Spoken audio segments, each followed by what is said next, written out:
Ben,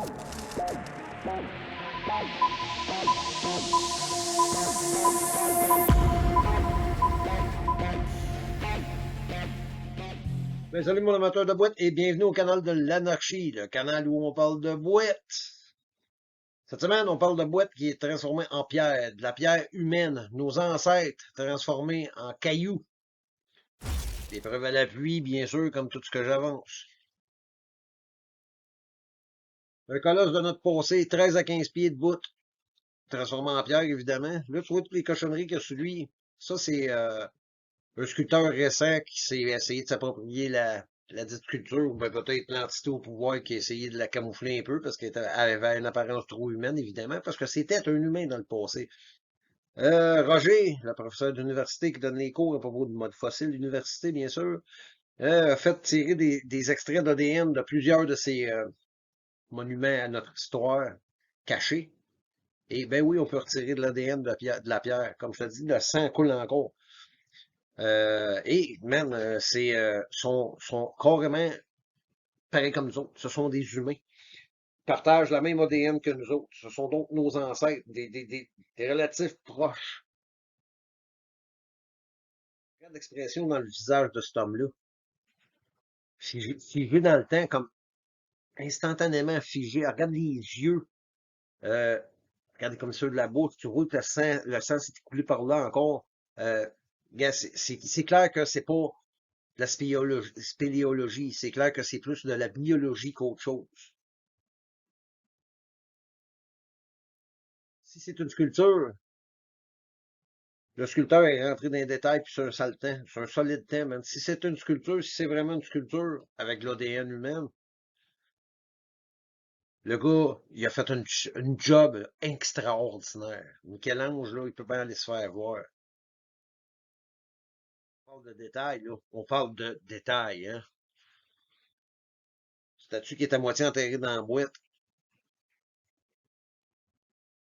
Ça tient d'inimaginable. Notre histoire, c'est un paquet de menteries. On connaît vraiment pas notre histoire. Pas on connaît pas notre histoire. Pire encore, celle qu'on se fait raconter est fausse.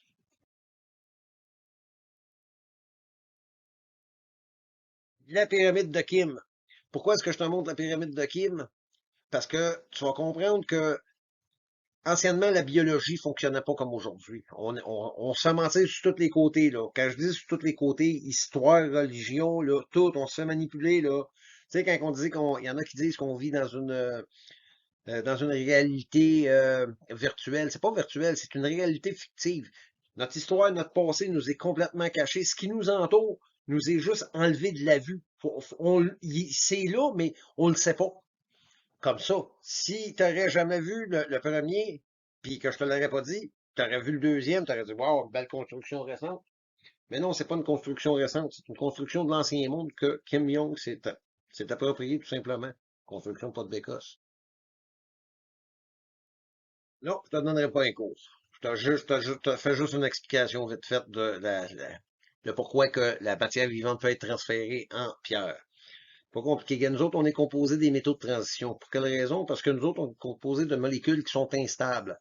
Ils sont instables par le fait qu'ils transitent toujours des éléments pour nous garder en vie, comme il va prendre un sodium, il va transférer un hélium pour, ou bien il va prendre un magnésium contre un oxygène, etc. Tu comprends? Ils sont tout le temps en mouvement. C'est ce qui fait en sorte qu'on est en vie. Mais il y a moyen de stabiliser ces molécules-là. Il s'agit d'injecter un atome de quelconque, je ne me rappelle plus, là, puis ça stabilise la molécule. En fait, la molécule stabilisée, comment dire, devient une pierre. Ce qui fait en sorte que un être humain peut être transféré en pierre. Écoute, c'est sûr qu'on n'a pas peut-être la technologie, pas nous autres, on n'a pas la technologie. Ceux qui sont au pouvoir doivent l'avoir certains parce que, d'après moi, sont au courant de ce qui s'est passé. Ils en font peut-être partie ou, écoute, c'est de la spéculation rendue là, mais bon. Enfin bref. Je comprends un peu. C'est un processus qui est plausible, qui est prouvé de toute façon. Gars, on a des géants que le foie lui tombe par terre. Tu ne viendrais pas me faire croire qu'un sculpteur sculpte un foie à l'intérieur d'une statue, là. Enfin. Pas besoin de te faire un dessin que, gars. On s'entend-tu que s'il y aurait quelques similitudes anatomiques, je dirais, ouais, c'est peut-être un addon, une ressemblance, quelque chose. Mais quand que la structure en entier correspond en tout point à l'anatomie, à la vraie anatomie. En quelque part, c'est parce que c'est ce que tu, tu- ce que tu vois, c'est ce que c'est. En quelque part, c'est ça, là, tu sais. Il faut se servir un peu de la logique et tout, là. Comme si là! T'as t'as une pierre, structure naturelle, elle va savoir. Avec tout ce que je sais, puis ce qu'on voit, ça serait plus facile de croire que c'était un être vivant qui a été transformé en pierre que de croire que c'est une formation naturelle. La nature, ça fait des belles choses, là, mais ça a ses limites quand même, là, tu sais. Ça pourrait, mais bon. À la fin de cette vidéo-là, tu me diras ce que tu penses. En plein milieu d'une montagne, sur une pierre, dans le milieu d'une montagne, un colosse de, je pense qu'il mesure 13 pieds, 12 pieds, celui-là, couché là, sculpté là, dans le milieu de nulle part, abandonné là, gars, sculpté avec des piliers, puis qui saignent tout le temps, des os qui sortent, tu vois l'osseron qui sort sur le bord de la cheville, tu vois l'intérieur, on dirait quasiment que le gars il a mis comme une autre couleur pour sculpter l'intérieur, mais ça coule tout le temps. Ils peuvent pas empêcher l'écoulement continuel. Tu sais, à moins que le gars était un sculpteur de génie, des tendons, des muscles, la chair, tout, l'épaisseur de peau, jusqu'aux os, les tendons à l'intérieur du bras. Écoute, en quelque part, faut que tu te rendes à l'évidence que, gars, ça, c'était un homme, là. Touchante, celle-là. T'amènes à réfléchir, à te demander, Chris, qu'est-ce qui est arrivé? Parce que l'ADN, le sang qui coule, le rouge que tu vois, là, c'est du sang. Ça, c'est le sang de nos ancêtres. C'est le même ADN que nous autres. Qu'est-ce qui s'est passé? C'est arrivé soudainement. Man, ils sont morts debout. Ils se sont fait transformer en pierre debout.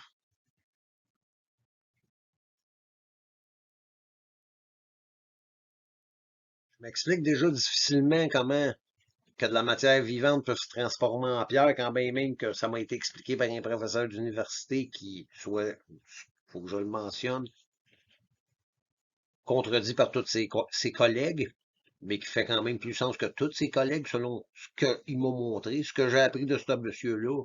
Je peux dire monsieur, je peux dire professeur, parce que lui, c'est un vrai professeur. Le professeur cherche à donner, à démontrer la vérité et non pas ce qu'on lui dit de montrer. Quand il comprend que quelque chose est faux, ben, il dit que c'est faux, malgré ce que les autres académiques en disent. Comme lui, il dénonce la vérité. Tu sais, c'est dur de concevoir que la matière vivante peut se transformer en pierre. Mais la matière qui est organique ou biologique comme une maison qui se transforme en pierre, là, ça laisse sous-entendre une toute autre ordre de catastrophe naturelle ou provoquée qui est carrément hors de l'entendement, selon notre compréhension des choses, selon ma compréhension des choses. Parce que, tu sais, je vois ces choses-là, ils sont là, ils existent pour le vrai, c'est concret. Ce qu'ils disent, eux autres, c'est de la bullshit. Ça, c'est vrai, c'est là. À partir de là, il faut que tu te fasses une hypothèse. Mais avant de te faire une hypothèse, il faut que tu acceptes ce que tu vois, Calice.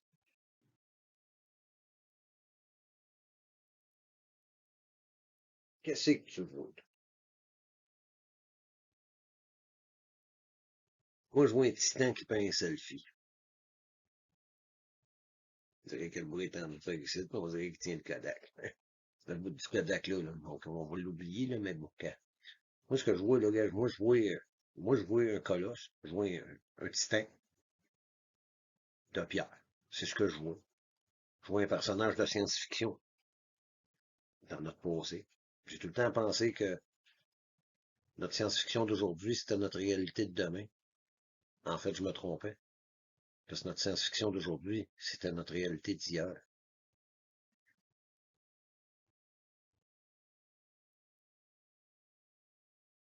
Je le reconnais pas. Il dit pas quelque chose. C'est sûr. L'autre, ils l'ont maquillé. Ils ont refait la face un peu. Mais, dans l'ensemble, il y a des traits. Il y a des traits que tu vas voir qui ne manquent pas. Que c'est vraiment ça qu'il y avait à l'endroit. Que je vais te préciser plus tard. Regarde la porte. Qui a été bloquée. Si t'as de la dynamite et un peu d'argent avec un hélicoptère, tu sais où c'est qu'il y a une porte au trésor? Mais gars, si t'as de l'argent et tu vas en faire d'autres, appelle-moi, j'en ai plein de places de même.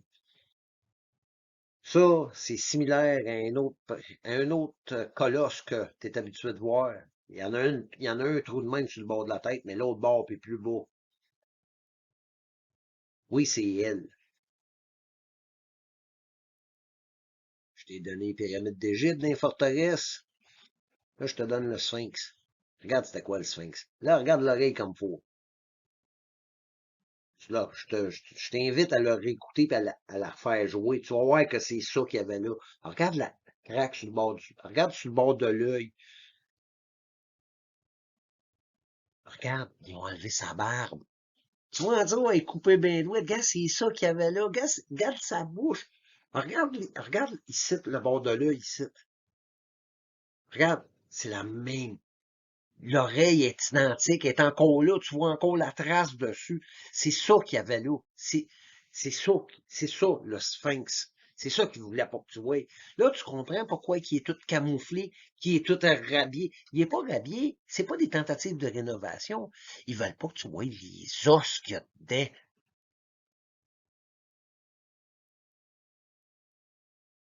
Là, tu réalises-tu l'ampleur de ces découvertes-là qui tiennent à garder dans l'œuf? Ça, là, c'est pas personne, là, ça, c'est moi qui l'ai trouvé, ça, que c'était le Sphinx. Un coup que tu commences à regarder toutes les affaires, puis que t'en as tellement regardé, à un moment donné, tu finis que tu fais des associations qui sautent aux yeux. Mais il faut d'abord que tu aies accepté le fait que tout ce que tu sais, c'est de la bullshit. Comme il n'est pas à faire, mais bon, c'est le plus dur. Qu'est-ce que tu vois? Stalactites, hein, on dirait des stalactites. Moi, je vois une main. Attends, on va se rapprocher. Attends, on va se rapprocher. Tu vois encore des stalactites? Moi, je vois une main, je vois une grosse main velue. Ouais, moi, je vois une grosse main velue. Ah oui, ça, c'est des doigts, man. Regarde, tu vois les jointures pis tout. Attends, on va se rapprocher une autre fois. Des ongles, tabarnak. Tu sais, la nature, là, c'est beau, ça peut faire des affaires qui se ressemblent. Mais on s'entend-tu que dans le détail de même, là, que tu peux pas contredire que ce n'est pas la nature qui a fait ça, ce ne sont pas des sculptures. Qui aurait sculpté une main dans le milieu de nulle part, sur le bord d'une montagne? Là, ils vont t'inventer. Ah, ça, c'était la tribu des machins trucs chouettes des années à gars. Bullshit. C'est pas ça qui s'est passé. Ce n'est pas vrai. Tout ce qu'ils racontent n'est que mensonge. Je te laisse là-dessus, mon inventeur de boîte. Puis, gars, regarde partout. Regarde alentour de toi. Tu vas en voir partout des hosties d'évidence de même qui sautent aux yeux. Il faut juste que tu acceptes le fait de savoir que tu sais rien. C'est le plus dur, c'est le plus grand pas à faire. C'est comme quand tu prends de la drogue, c'est accepter le fait que tu es un drogué. Mais bon, en tout cas, achète mon livre, tu vas voir, il y a bien des détails. Puis, il y en a en français, en anglais. En vente bientôt. À la prochaine, mon vieux.